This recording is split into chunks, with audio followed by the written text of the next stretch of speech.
Quelle est l'attitude à adopter lorsqu'on a une idée pour pouvoir aller vers la concrétisation de cette idée? Il y a également, je vous donne une piste, peut-être aussi participer aux différents concours qui sont lancés aujourd'hui, des startups, ou alors dans des conférences telles que la Startup Academy nous propose chaque week-end. La formation. Comment est-ce qu'on se forme tout seul? C'est l'élément principal. Il faut regarder le parcours des meilleurs.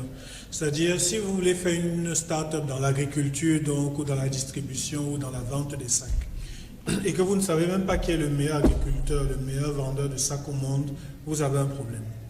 Imaginez un footballeur qui vient vous dire « je veux être le meilleur footballeur du monde », mais il ne connaît pas Cristiano Ronaldo, ni Lionel Messi, il ne sait même pas comment il s'entraîne.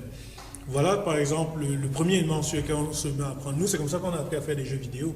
C'est-à-dire, on est allé regarder les making-of des meilleurs jeux et on a, comme on dit souvent chez nous, on a sharinganisé le process. C'est-à-dire, on s'est dit, ils font comment?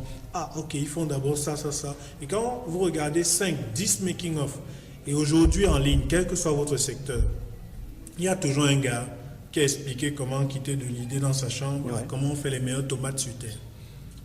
Pour aller lire ça, c'est une bière, vous mettez ça dans le data, vous aurez toute l'info.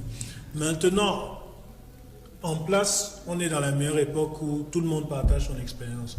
La Startup Academy, vous en êtes à, je crois, plus de 20 conférences, c'est phénoménal. Vous êtes à une époque où, je veux même partir plus loin parce qu'on est à une époque où, bon, aujourd'hui, les jeunes, même pour frimer, disent qu'ils veulent être start-upers. Moi, souvent, je dis, laissez les mêmes faire. Il y a un pour chuter là-dessus. Allez-y. Il y a un jeune, le fondateur de la marque Royal J. J'aime beaucoup cette anecdote. Parce que quand je le rencontre, il vient de se lancer. Il est jeune, il est un peu mou, il dit, moi, je veux être start-up, je veux ouvrir mon entreprise pour ne plus travailler pour quelqu'un et pour me lever à 10 heures et rentrer, dormir à 16 heures si ça m'arrange. On le regarde. Ça, c'est 2014. Les gens sont là, disent non, les jeunes qui dérangent. Je dis non, laissez, encouragez-le. Je l'ai revu 2 ans plus tard. Parce que le chemin vous changera seul de toute façon. Donc, c'est pas seulement mauvais de les laisser commencer, c'est une bonne époque, mais il faut qu'on les canalise au maximum. Et il faut qu'eux-mêmes se donnent constamment le but de la mentalité de l'effort continu. Chose très importante, si je devais être mon dernier mot. Non, c'est pas votre dernier mot, de toutes les façons, on a encore du temps. À être ce que j'appelle les anciens esclaves d'Égypte, qui disent qu'une fois arrivés à la terre promise, ils vont se lever, ils vont se reposer toute leur vie. Non.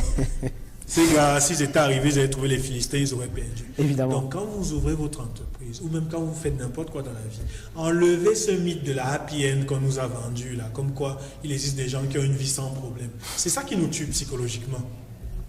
Ça ne s'arrête jamais. Jamais. Je vous raconterai un jour dans ma biographie les problèmes que Quiroga aime ça. Je suis sûr que si Claudel vous raconte ses problèmes, des gens peuvent avoir l'impression que nous on a réussi.